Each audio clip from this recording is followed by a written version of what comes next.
Hello guys, आज हम देखेंगे आर डी शर्मा के बुक्स एक्सरसाइज 4.7 का क्वेश्चन नंबर 1 वाला क्वेश्चन। यह क्वेश्चन देखिए आपके 2006 और 2024 के पेपर में आया हुआ क्वेश्चन है।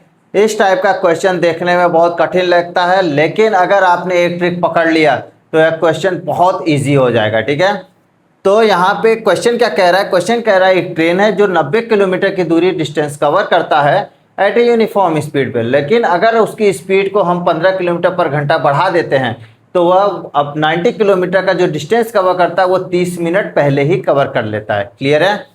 तो हम यहाँ पे करेंगे क्या, देखिए पहले समरी देखते हैं। करना क्या है, आपको आइडिया लग जाएगा कि कहाँ पे ट्रिक है जो पकड़ना है। तो यहाँ पे हम क्या करेंगे, सबसे पहले यूनिफॉर्म स्पीड लेते हैं। Uniform speed S equal to क्या होता है, डिस्टेंस अपॉन टाइम। क्लियर है? तो यहाँ पे आपको दिख रहा होगा एक 90 किलोमीटर है, यूनिफॉर्म स्पीड से चल रहा है, टाइम टी लग रहा है, डिस्टेंस यही है।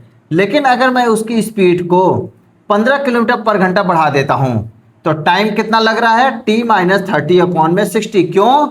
क्योंकि ये इसको और में बदलना पड़ेगा। ठीक है, मिनट में दिया था।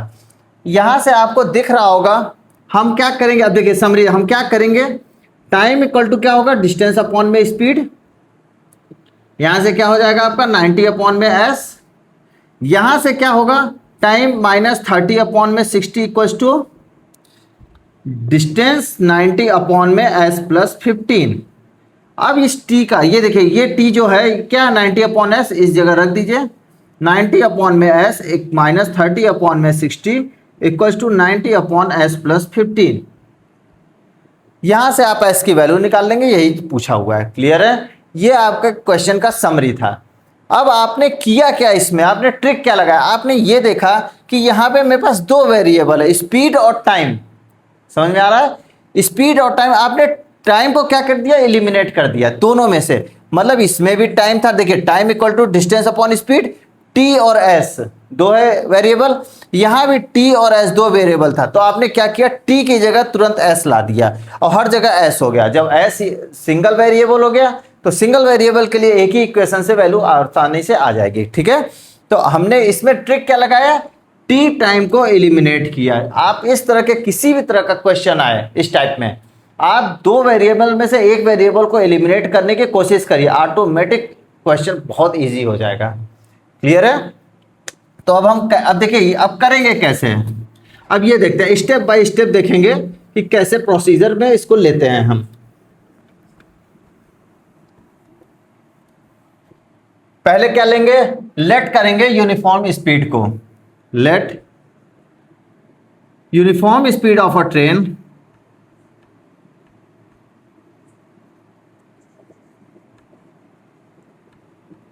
क्या हो जाएगा, एस किलोमीटर पर आवर। ये मैंने ले लिया। फिर टाइम लेंगे, time taken by train by uniform speed. Uniform speed के से जब चल रही होगी ट्रेन तब क्या टाइम लेगा, by uniform speed equal to T. तो यहां से क्या आया, speed equal to distance upon में टाइम। तो हमें क्या लेना है, टाइम लेना है। Time equal to distance upon में स्पीड। तो यहां से टाइम की वैल्यू क्या आ गई, डिस्टेंस कितना था 90 अपॉन में एस। इसको आप इक्वेशन 1 बना लीजिए। क्लियर है? आपको ये टाइम उठा करके दूसरे वाले इक्वेशन में रखना है, याद रखिएगा। फिर हम क्या करेंगे, इफ, अब सेकेंड वाला पे आते हैं हम लोग। If speed of train increased by 15 kilometre per hour, then new speed क्या हो जाएगी आपकी, एस प्लस का 15। आपने 15 किलोमीटर पर आवर की स्पीड क्या कर दी, ट्रेन में बढ़ा दिया। और अब टाइम की बात करेंगे। Time taken by train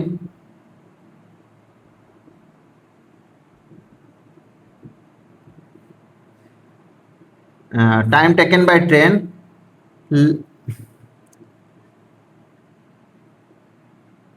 time taken by train 30 minutes less, time taken by train 30 minute less then new time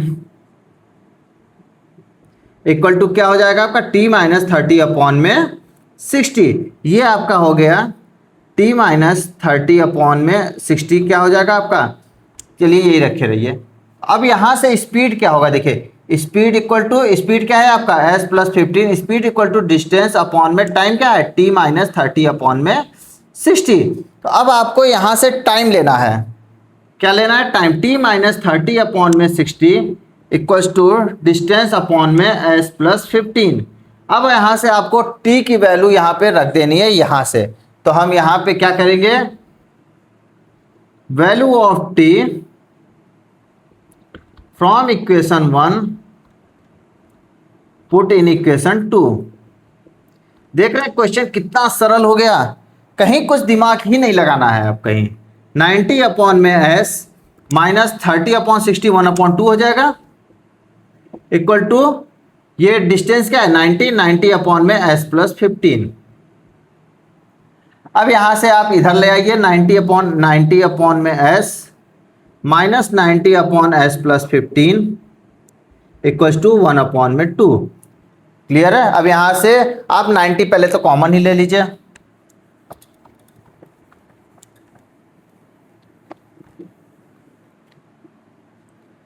हमने कॉमन ले लिया, क्या आया 1/s minus 1/s plus 15 equals to 1/2।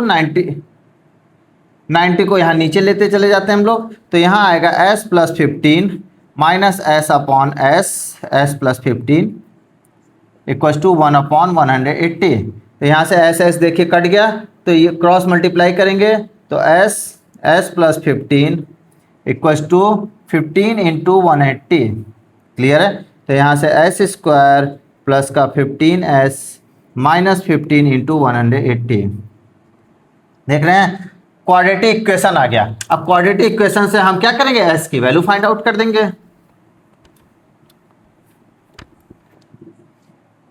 Quadratic equation यहाँ क्या बना है, अब क्वाड्रेटिक इक्वेशन जब आता है तो हम क्या करते हैं, इसका हम क्या करते हैं प्राइम फैक्टराइजेशन करते हैं, जिससे कि डिफरेंस 15 आ जाए। ठीक है, डिफरेंस क्यों 15 आएगा, क्योंकि यहाँ पे माइनस का साइन है, अगर प्लस का साइन होता तो हम ऐड करके 15 लाते हैं। तो 15 का प्राइम फैक्टराइजेशन करेंगे, अब 15 इंटू 180 का, तो क्या होगा 15 का 3 5 जा 15 और 180 का 2 से करेंगे तो 90 होगा, फिर 2 से करेंगे तो 45 होगा, फिर 3 से करेंगे तो 15 होगा, फिर 3 फिर 5। ठीक है। अब यहाँ से हम उठाते, देखिए इतना उठा लीजिए पहले, 5 तिहाई 15 दूना 30 और यहाँ क्या बचा 5 तिहाई 15 तिहाई 45, इसको 60 ले लीजिए। 5 तिहाई 15 दूना 30 दूना 60, 60 और 45, 60 और 45 का डिफरेंस देखिए 15 आ रहा है, हमें 15 ही लाना है। इसका मतलब हमारे पास दो फैक्टर आ गया, क्या 60 और 45। तो यहां से क्या हुआ बच्चों, s स्क्वायर प्लस का 60s माइनस का 45s माइनस का 15 इंटू 180 इक्वल्स टू 0। तो यहाँ से s कॉमन लिए तो s प्लस 60 माइनस 45 कॉमन लिए तो s प्लस, देखिए 45 15 तिया 45, 3 इसमें से निकाल देंगे तो 3 6 18, तो यहाँ से 60 बच जाएगा। क्लियर है। तो यहाँ से आप s प्लस 60 कॉमन लिया आपने, तो s माइनस 45 इक्वल्स टू 0। तो यहाँ से पहले इसको 0 करते हैं और फिर इसको 0 करके s की वैल्यू फाइंड आउट करेंगे। तो पहला s प्लस 60 इक्वल्स टू 0 करेंगे तो s की वैल्यू माइनस 60, और सेकेंड में s माइनस 45 इक्वल्स टू 0 करेंगे तो s की वैल्यू 45 आ गया। अब आपको पता है स्पीड निगेटिव हो नहीं सकती है। क्लियर है।